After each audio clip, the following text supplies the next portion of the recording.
ओवैसी साहब, पूरा देश इस वक्त दुख में है, लेकिन इसी के साथ एक गुस्सा है, क्योंकि पाकिस्तान आतंकियों को स्पॉन्सर करना, ट्रेन करना नहीं छोड़ रहा है। एक भारतीय मुस्लिम की तरह, एक भारतीय की तरह, एक सांसद की तरह आपके अंदर में इस वक्त क्या भाव है और देश को क्या कहना चाहेंगे? नहीं, आपने जो शुरुआत में जो अल्फाज का इस्तेमाल किया, मैं उससे पूरी तरह एग्री करता हूँ, मुत्तफिक हूँ। मैं भी उसमें शामिल हूँ और हम इंसान हैं।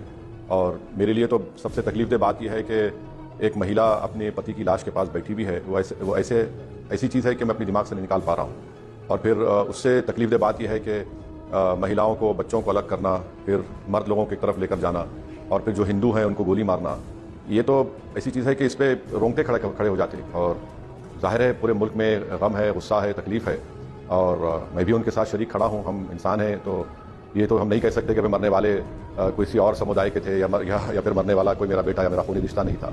मगर वहाँ पर तो पूरा इंसानियत का कत्ल किया गया, और इसीलिए जाहिर है पूरे देश में, पूरे मुल्क में उसके लिए गम है, तकलीफ़ है, लोगों में बेचैनी है, और लोग बड़ी आस से देख रहे हैं कि हमारी हुकूमत अब क्या फ़ैसले करने वाली है।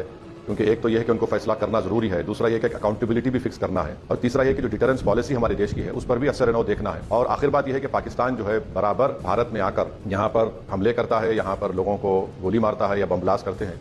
तो इसके लिए अभी वक्त सरकार के पास यह है कि इसका एक परमानेंट तरीके से इसको रोकें, ताकि ये बार बार आकर हमारे देश में हमारे भारतीयों को गोली मारना, कभी बम लगाना, कभी ये करना, ये सिलसिला ख़त्म होना चाहिए। और इसके लिए मेरे ख्याल से कोई कंस्ट्रक्टिव और कॉन्क्रीट स्टेप लेना पड़ेगा नरेंद्र मोदी की सरकार को।